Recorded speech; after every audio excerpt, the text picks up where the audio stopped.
Hello friends, in the last lecture we have already discussed the general features of a typical vertebrae. Today we will discuss about the features of cervical, thoracic, lumbar vertebrae.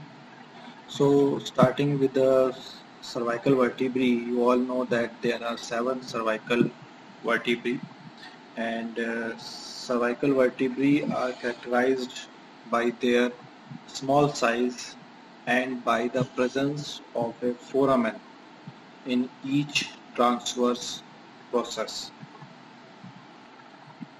In this diagram, in this picture, you can see that there is a foramen in the transverse process. This is the transverse process of the cervical vertebrae, typical cervical vertebrae.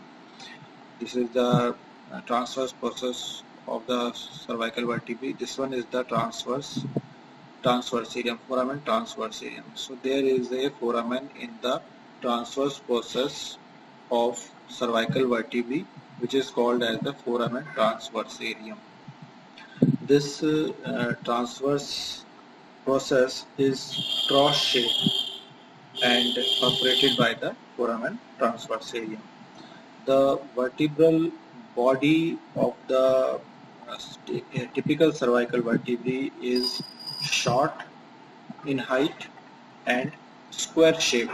You can see that the shape of this vertebral body is almost square shaped, and it has a concave superior surface, whereas the inferior surface of this vertebral body is convex.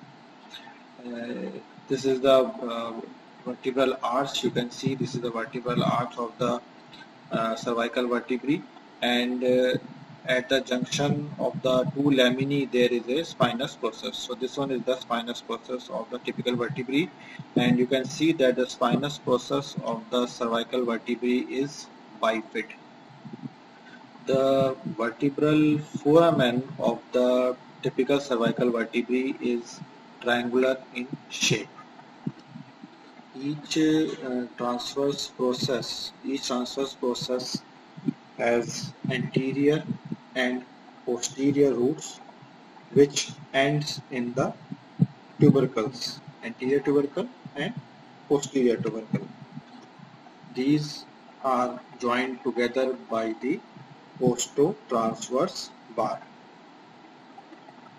In this diagram, you can see this is the anterior root of the transverse process. This is the posterior root of the transverse process. The anterior root ends at the anterior tubercle, whereas the posterior root ends at the posterior tubercle, and both these are connected by the costo-transverse bar. So this is costo-transverse bar. You all know that the transverse process has morphologically two parts, transverse element and the costal element.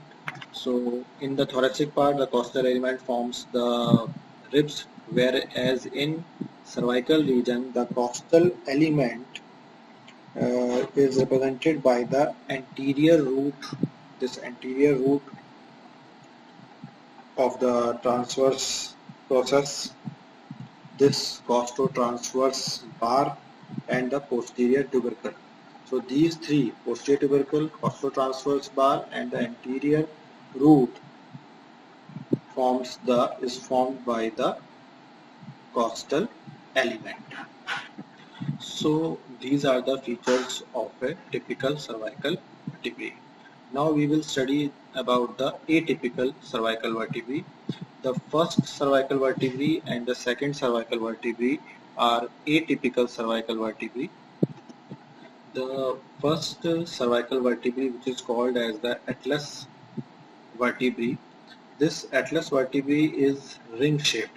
You can see in this diagram that it is of the shape of a ring, and the atlas vertebrae has neither a body nor a spinous process, and the atlas vertebrae has a short anterior arch. This one is the anterior arch, and this one is the posterior arch of the atlas vertebrae. The anterior arch is short whereas the posterior arch is long. Whereas there is a right and left two lateral masses. This one is the lateral mass, this one is the lateral mass. So atlas vertebrae has anterior arch, posterior arch and two lateral masses and a transverse process. Again, the transverse process is perforated by the foramen transverse area. The anterior arch is marked by the anterior tubercle on the anterior aspect. So this one is the anterior tubercle on the anterior side of the anterior arch. The posterior tubercle, this one is the posterior tubercle. So this posterior tubercle lies on the posterior arch. The posterior surface of the anterior arch has a oval facet. This one, you can see this blue colored structure. This is the oval facet. This facet is for articulation with the dens of the axis vertebrae. So anterior arch has anterior tubercle in the median line and the facet for the dens on the posterior surface, whereas in the posterior arch there is a posterior tubercle in the midline. Now we will see the lateral masses. The upper surface of each lateral mass bears the superior articular facet. This superior articular facet articulates with the head, especially the occipital condyle of the head to form the atlanto-occipital joint. So these lateral masses, both lateral masses articulates with the occipital condyles of the head to form the atlanto-occipital joint. Whereas the lower surface of the lateral mass is marked by the inferior articular facet which articulates with the axis vertebrae to form the atlanto-axial joint. The transverse process of the atlas vertebrae is unusually long, and you can feel the this transverse process at the angle between the root of the mandible and the mastoid process. Its long length allows it to act as an lever for rotatory movements of the head, and this transverse process is perforated by the foramen transverse area. Now comes the second atypical cervical vertebrae, which is called as the axis vertebrae. So this is the picture of a axis vertebrae. So in a axis vertebrae, the axis vertebrae is characterized by the presence of a tooth-like structure process, which is called as the odontoid process or dens. This odontoid process or dens is usually believed to represent the body of the atlas, which has fused with the centrum of the axis.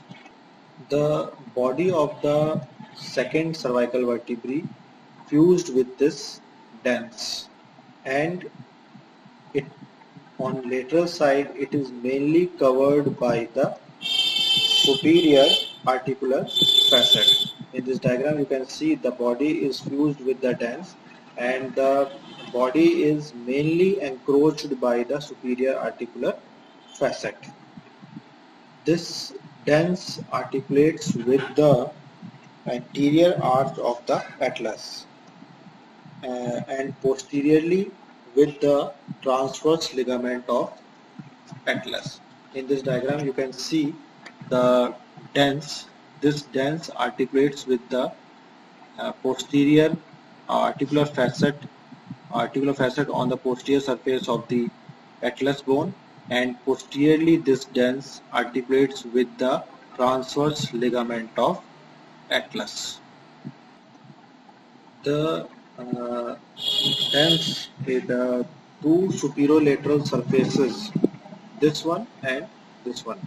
These two superolateral surfaces of the dens possesses circular impression that provides attachment to the strong LR ligaments on each side. These LR ligaments check the excessive rotation of the head and atlas relative to the axis, because these LR ligaments connect the dens to the medial surfaces of the occipital condyle. In this diagram you can see these are the two LR ligaments, this one and this one. These LR ligament on one side is connected to the dens, one ligament is connected at here at this place, and another LR ligament is connected on this side, on the two sides of the dens, whereas on the other end these two LR ligaments are connected, attached to the medial surfaces of the occipital condyle. So these very strong LR ligaments check the excessive movement, excessive rotation of the head and atlas relative to the axis. The transverse process of the axis vertebrae are small, short, very small, and the spine is large, thick and very strong, and it is usually bifid, and the spine usually terminates at the two tubercles. You can see in this diagram this tubercle and this tubercle. So the spine which is bifid usually terminates at the two tubercles. The seventh cervical vertebrae, which is also called as the vertebra prominens, it is called as the vertebra prominens because it has a very long spinous process, and the spinous process of the seventh cervical vertebrae is not bifid, and its spinous process is thick, long and nearly horizontal. It is not directed downwards, but it is directed horizontal, nearly horizontal.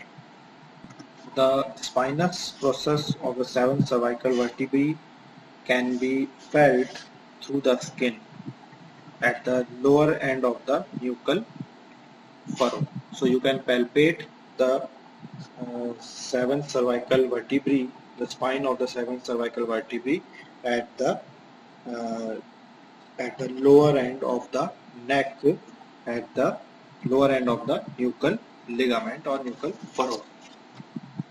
In the seventh cervical vertebrae, the transverse processes are comparatively large in size, and the posterior root of the transverse process is larger than the anterior root, and the anterior tubercle is also absent. So students, this is all about the features of the cervical vertebrae, typical and atypical cervical vertebrae. In the next lecture, we will discuss about the features of the thoracic and lumbar vertebrae. Thank you.